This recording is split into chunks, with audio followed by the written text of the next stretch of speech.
मैं दो बातों से आपसे अपनी बात कहूँगा कि आज हमारे अड़ोस पड़ोस में चारों तरफ जो दुनिया में हम देख रहे हैं, यूक्रेन में एक वार हो रहा है, गाज़ा में दूसरी जगह नरसंहार हो रहा है। वहाँ लोग खेती नहीं देख रहे, वहाँ लोग दुकान नहीं देख रहे, लोग व्यापार नहीं देख रहे, वहाँ लोग ये देख रहे हैं कि बच्चों की जान कैसे बचाएं। ऐसे हालात में चाइना एक तरफ ताइवान पे हमला कर रहा है, एक तरफ साउथ कोरिया की तरफ उनके जहाज जाते हैं, फिर समुद्र में 20-20 जहाज श्रीलंका तक जाते हैं और कह रहे हैं कि हिंदुस्तान को घेरने की तैयारी कर रहे हैं। अगर दुनिया के जो हालात हैं ऐसे हालात बन जाए तो मैं एक सवाल पूछता हूँ, क्या राहुल गांधी देश को बचा लेंगे? क्या इन हालात में अगर मोदी साहब खड़े होकर चश्मा लगा के अगर देखेंगे तो दुनिया की सारी ताकतें कांपेंगी। ये नरेंद्र मोदी है, उनके लिए वोट देने की बात है। आज इस वक्त जो यूक्रेन में युद्ध चल रहा था, हमारे 20,000 बच्चे वहाँ फंस गए थे और किसी दुनिया के कहने से पुतिन नहीं रुक रहे थे। यूएनओ ने भी कह लिया तो भी इस प्रस्ताव को नहीं माना। जब हमारे प्रधानमंत्री श्री नरेंद्र मोदी ने कहा कि पुतिन सुनो, मेरे 20,000 बच्चे वहाँ पढ़ने जो गए हैं रह गए, मुझे एक सेफ जोन चाहिए जहाँ तिरंगा लगा होगा, मैं उन्हें वापस लाना चाह रहा हूँ। और 3 दिन युद्ध विराम बंद हुआ और उसमें हमारे बच्चे वापस हवाई जहाज गए, उस सेफ जोन से वापस आए जहाँ मिसाइल हमले बंद कर दिए थे। पाकिस्तान के बच्चों ने भी तिरंगा लहरा के अपने देश गए। ये नरेंद्र मोदी है। तो हमें जो देख के करना है वो ये करना है कि इस वक्त देश के लिए सबसे बढ़िया प्रधानमंत्री कौन है। मैं 5वीं कैबिनेट में हूँ, 5 बार मंत्री रह लिया, कई बार विधानसभा में रह लिया, 1987 से मेंबर हूँ, मंत्री बन गया था, मेंबर पार्लियामेंट रह लिया। इस बात का सवाल नहीं है, सवाल इस वक्त है कि देश का प्रधानमंत्री कैसे बने और उसके लिए वोट मांगने की बात है। हर कोई दिन रात इस बात पे लगा है। हमारे देश का बाहर क्या रुतबा है वो मैं बताता हूँ। मोदी साहब के आने के बाद एक बार हमारे विदेश मंत्री गए थे बाहर और उन्हें जब अमेरिका में उतरे तो एक चेक पॉइंट होता है, जाने से पहले बड़े आदमी हो तो ग्रीन चैनल से लेके जाते हैं, वहाँ उनकी तलाशी ली गई, कपड़े उतरवाए गए। हिंदुस्तान के अखबारों में बड़ा शोर मचा था। आज हमारे प्रधानमंत्री जहाँ जाके लैंड करते हैं वहाँ उनके लिए गाड़ी लगती है और वहाँ का प्रधानमंत्री राष्ट्रपति बुके लेके खड़ा होता है। ये हिंदुस्तान, तब के हिंदुस्तान में आज के हिंदुस्तान में फ़र्क है। हमारे अमेरिका में एक बार गए तो एनआरआई ने हमारे प्रधानमंत्री को बुला लिया था कि मोदी साहब का हम स्वागत करते हैं। जब भी जाते हैं, बहुत बार मोदी साहब जिस देश में भी जाते हैं स्वागत होता है। शिकागो में एक बहुत बड़ा सम्मेलन था, 60,000 एनआरआई जो हिंदुस्तानी है वहाँ थे। ट्रंप साहब को भी बुला लिया था, तब अमेरिका के राष्ट्रपति थे, पिछले ट्रंप की बात है। जब मंच पे चढ़े तो वहाँ एक कन्वेंशन है कि जब राष्ट्रपति मंच पे होगा तो जैसे हमारे एसपीजी का कवर होता है, वहाँ मैरिन्स का कवर होता है, यूएसए मैरिन्स, वो भी विड्रॉ हो जाती है। और जब मोदी साहब ट्रंप साथ साथ स्टेज पे चले थे, ये दुनिया की हिस्ट्री में पहली बार हुआ कि भीड़ मोदी मोदी करने लगी तो ट्रंप भी मोदी मोदी करें। ये हमारे नरेंद्र मोदी का दुनिया में आज धमाका है। एक ऐसे प्रधानमंत्री का चुनाव कर रहे हैं कि जो जीतने के बाद, पिछली बार का याद करो, नरेंद्र मोदी जब जीते प्रधानमंत्री बनने के बाद अमरनाथ गुफा में जाके सफ़ेद चादर ओढ़ के बैठे थे, उससे शिव भगवान से प्रार्थना कर रहे थे कि मुझे ताकत और मुझे ब्लेसिंग दो, जिन लोगों ने बनाया मैं उनका कल्याण कर सकूं, भला कर सकूं। और एक राहुल गांधी है, बनने के बाद कोलंबिया जाएंगे। तो हमें थोड़ा ये देखना चाहिए कि देश के लिए सबसे बढ़िया कौन है। इस वक्त कोई एमपी का रोड का सवाल नहीं है, बहुत ये सब पद देख लिए। आज के वक्त अगर देश को कोई सुरक्षा से, देश को सिक्योरिटी से, देश को कोई बढ़ाने में कोई आगे कर सकता है तो इससे ज़्यादा कोई नहीं है। कांग्रेस का जिक्र करा मेरे से पहले कैप्टन साहब ने, ये कांग्रेस का इतिहास ख़त्म हो गया।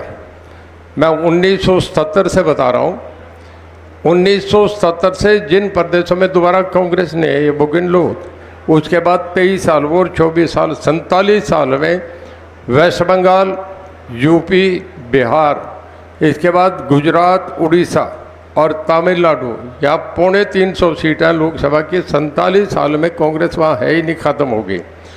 जहाँ 10 साल चले गए उसके बाद कांग्रेस कहीं है ही नहीं। ये हुड्डा साहब वही हैं जो पिछले बार जब 2014 से पहले, आपको याद होगा, जितनी नौकरी लगी रोहतक में, जितनी सर्विसेज कच्ची पक्की पेंशन का चर्चा होता था कि इंटरव्यू कच्चे से होता है फिर पक्के से मार्क दिए जाते हैं जब पैसा पहुंच जाता है।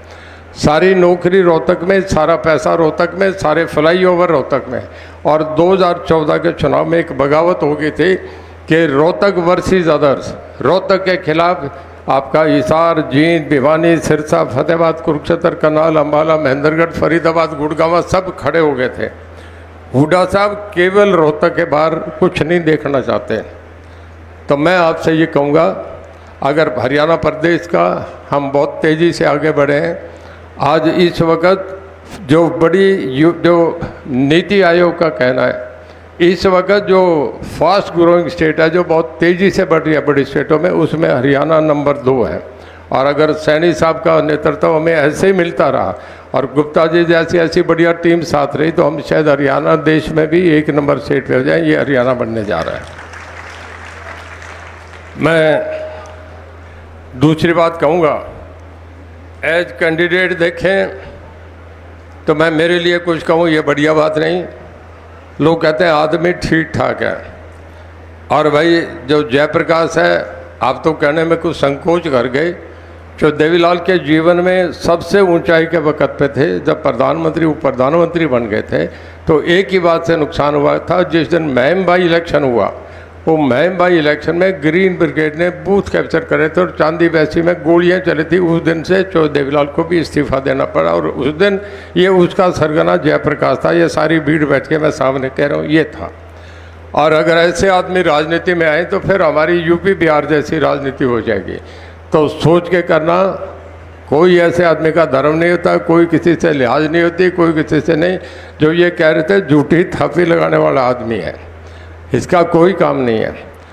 मैं पिछले 3-4 दिन से देख रहा हूँ, हमारा इलेक्शन, एक ब्राह्मण सभा का एक आयोजन हुआ परशुराम जयंती पे, 1000 से ज़्यादा ब्राह्मण इकट्ठे हुए, मुझे बुलाया गया मौके पे, और प्रदेश अध्यक्ष, पूरी प्रदेश की कार्यकारिणी, सब ने मिल के फैसला करा कि आज से पूरा ब्राह्मण समाज हम परशुराम जयंती पे फैसला करें, 1-1 वोट मोदी साहब को पड़ेगा। पूरा सैनी समाज, पूरा गुर्जर समाज, मतलब 36 बरादरी। मैं थोड़ा सा आपसे कहूँगा, जो थोड़ी कांग्रेस से लिहाज करे बैठे हैं, उनसे आपसे एक बात मैं कहूँ, मेरी बात सुन के आप सोच लेना। कभी चौधरी चरण सिंह को कांग्रेस ने मुख्यमंत्री नहीं बनाया। मैं वोट नहीं मांग रहा हूँ अगर मेरी बात गलत हो। कभी देवीलाल को मुख्यमंत्री कांग्रेस ने नहीं बनाया। और अब मैं इस इलेक्शन की बात बता रहा हूँ, सर छोटू राम के दोहिते को टिकट नहीं मिले कांग्रेस में, चौधरी बंसीलाल की पोती को टिकट नहीं मिले कांग्रेस में, और जिस कांग्रेस को छोड़ के मैं बाहर आया, मुझे बीजेपी, जब मैं टिकट नहीं दी बाहर आया, लोगों ने मुझे बनाया, सबकी जमानतें जब 25,000 से मनोहर लाल जी ने मुझे कैबिनेट में मंत्री बनाया। 5 की कैबिनेट बनी तो नायब सिंह जी सैनी ने मंत्री बनाया। और भाई लोकसभा का टिकट मुझे देखे तो हमें इज्जत कौन सी पार्टी दे रही है? जिस कांग्रेस को सब छोड़ के चले गए, उस कांग्रेस को मैं नहीं समझ रहा कि आप क्यों जफ्फी डालें। उस कांग्रेस को छोड़ देना चाहिए। चाणक्य कहता है कि हर आदमी को या तो राजा के पास जाके बसना चाहिए या नदी के किनारे बसना चाहिए, कभी रेगिस्तान में नहीं बसना। जब 36 बरादरी आज मोदी साहब के साथ खड़ी हो गई तो तुम वो एक्ट वापस हो गया, आंदोलन वापस हो गया, सारे कानून वापस हो गए, अब सब मामला ख़त्म हो गया। तो बगैर लोगों को बहकावे में नहीं आके मैं आप सबसे ये कहूँगा, आपका मैं दोस्त हूँ, मित्र हूँ। हमारे लिए, हमारे आगे, हमारी औलाद के लिए इससे बढ़िया कोई पार्टी नहीं, इससे बढ़िया कोई नेतृत्व नहीं हो सकता। हम एक एक आदमी नरेंद्र मोदी जी के साथ खड़े होकर उनका साथ दें। हम जब पानीपत की लड़ाइयाँ लड़े, हम हिंदुस्तान और चीन की बॉर्डर पे हम देश के लिए लड़े, तो फिर ऐसे प्रधानमंत्री के लिए हमें सबसे आगे होकर उनकी लड़ाई में साथ देना चाहिए। हमें देश के भविष्य के लिए काम करना चाहिए। मैं लास्ट में आपसे एक ही बात कहूँगा कि 25 तारीख को वोट पड़ेगा। उस दिन हर आदमी ये प्रतिज्ञा कर ले कि घर के 5 मेंबर हैं, 7 मेंबर हैं, एक वोट भी नहीं रहना चाहिए। कई बार हार जीत 20, 30, 40, 50 हज़ार की होती है। अगर हम वोट 100% पोल कर देंगे 70% पोल करते हैं तो 18 लाख में हमारे 10,500 पोल होंगे। अगर हम 90% कर जाते हैं तो 4 लाख वोट और बढ़ जाता है। तो मैं सबसे कहूँगा, जो परिवार कोई भी घर में, वो हर परिवार के जितने वोट हैं एक एक वोट पोल करें और नरेंद्र मोदी जी को हिसार के हम कमल का फूल ले जाके उन्हें भेंट करें। ये हमारी किस्मत है कि हिसार से 2 MP बन रहे हैं, एक मैं बनूंगा और एक नवीन जिंदल बनेगा। और भाई आपसे एक कह के जा रहा हूँ कि रणजीत सिंह, हर सोमवार को मैं हिसार मिलूँगा। पहले मैं हर 5 तारीख को महीने में मिलता था। नानों बड़े जानते हैं, मेरे पास बहुत आदमी जाते हैं, मैं करता था, हज़ार आदमी सबके सामने काम करता था पिछले 16 साल से, एक दिन भी अचूक नहीं हुआ। और आपसे वायदा करके जाता हूँ, हर सोमवार को मैं हिसार आपसे मिलूँगा। कोई भी आए, किसी बरादरी का आए, किसी भाईचारे का आए, किसी पार्टी का आए, हर एक के काम करूँगा। ये कह के मैं आपका बहुत धन्यवाद करता हूँ। जय हिंद, जय भारत। अब एक नारा लगाऊंगा, भारत माता की, भारतीय जनता पार्टी, श्री नरेंद्र मोदी। अब लास्ट कहूँगा, दोनों हाथ खड़े करके हम मोदी परिवार और एक एक वोट डालेंगे, 100% पोल करेंगे, दोनों हाथ खड़े करके कहें बहुत धन्यवाद। जय हिंद, जय भारत।